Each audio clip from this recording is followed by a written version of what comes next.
Yes, sir. So what is the plan? By next year, I know perhaps we have Mr. I was really considering now speaking money.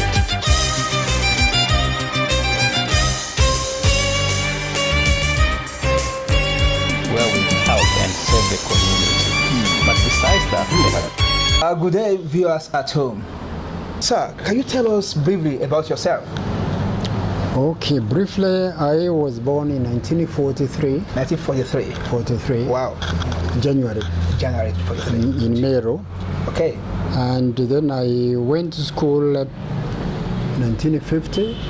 Went to standard 1 up to standard 4. Wow, that's great. And at that time, that's when, during the period, the emergency period, the Mau Mau struggle for independence, which started following the declaration of emergency in 1952. Great. And it was intensified in my area on the slopes of Mount Kenya, among other areas. And then in 1955, I had to leave school because of those disturbances. Wow. But I was determined to continue with education. That's great. That's So, optimism. Yeah, my brother-in-law realized that I was interested in education. That's great. So he bought me a little dictionary in February 1954. So when I left school for a year during the emergency, when I left school for a year, I carried my little dictionary, which I have kept throughout. This is the dictionary? This is the dictionary. In February 1954. 54. Wow, interesting. I still have it. It's a Collins dictionary. At that time, it was costing 3 shillings and 50 cents. Wow. I have kept it throughout because I wanted to teach myself English. I knew one day I will come back to school, no matter how long it took. So as I was looking after cattle in Isiolo area, I used it to read my little dictionary. And sure enough, in 1956, I went back to school, continued, finished my standard 8. Wow. Then education. And then I passed well. There were about 60 people then who passed well to go to Form 1. Wow. That's for high school. High school. At Meru School, where I studied up to Form 4 in 1962. And I passed my Cambridge School Certificate exam and went to Kangaroo School for my, what we used to call higher certificate. Higher certificate. Education. Then from there, in 1965, I went to the then University of East Africa, Dar es Salaam, because in Tanzania. So was that the only university in East Africa at that time? Yes, because it was, first it used to be the University of London with a constituent college in Makerere, in Uganda. But then as independence came, then the University of East Africa was created with the 3 constituent colleges, Makerere, Nairobi, and Dar es Salaam. Dar es Salaam. So you were in the University of East Africa in Dar es Salaam. Dar es Salaam. So can you briefly tell us a little experience, some of your experiences over there? Well, Dar es Salaam was a very, very interesting place at that particular time, considering the liberation movements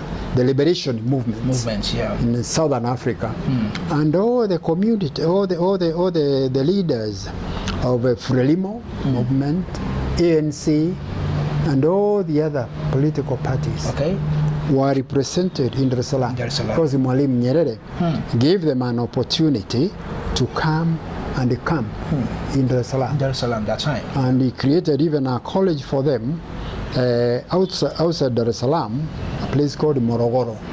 So they would all come in and then exchange views.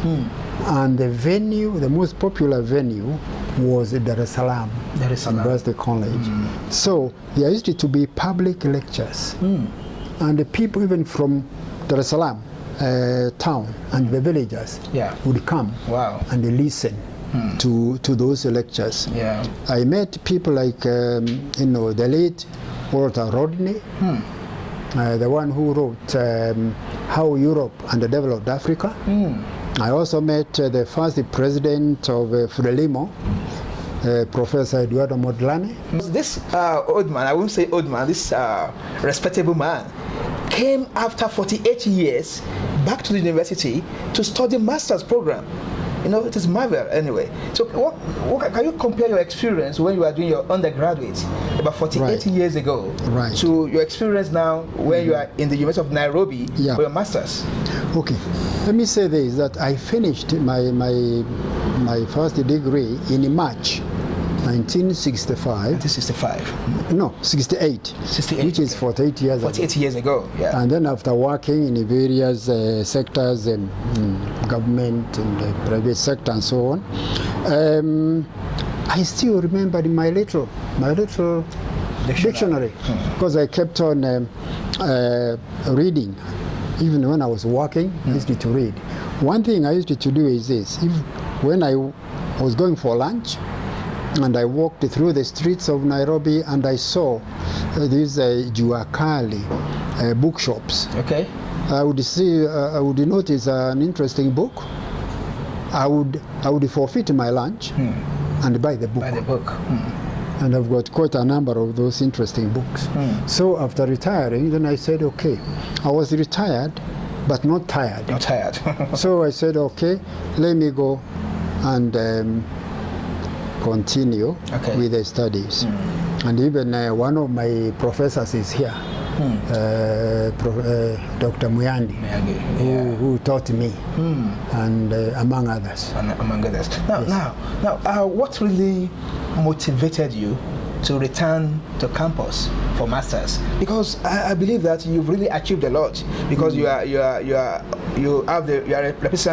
recipient of Order of Grand Warrior of Kenya. Yes. And you've achieved a lot of things. Why masters again at this age?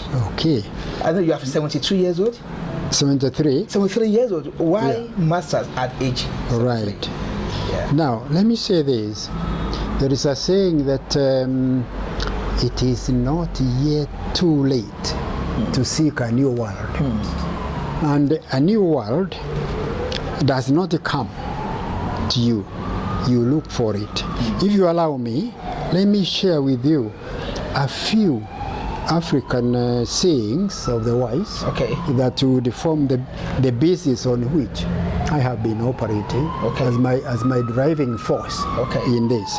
Your optimistic points. Yes, and those are based on these 10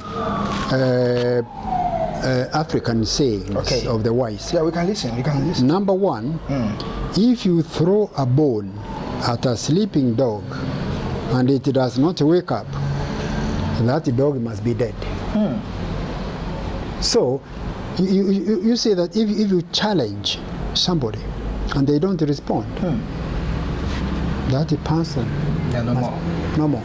So you have to be challenged. When you get a challenge, then you respond to it. That's interesting. Number 2, if you want to catch a fish, you don't climb a tree. You go down to the river. Go down to the river. Because the fish don't stay on top of trees. They go to the river. To the river. So they live in the river. So you go there. And who will show you there? The teachers. So you come to the teachers to show you where the river is, so that you can go and catch fish. That's interesting. Number 3, when you are down at the bottom of the pit, the only way to go is up. Wow. Not to go down, but go down. You are down there. The only way to go is up. It's up. Then, about the timekeeping. The dawn does not come twice on the same day. Therefore, grab the opportunity when it comes your way.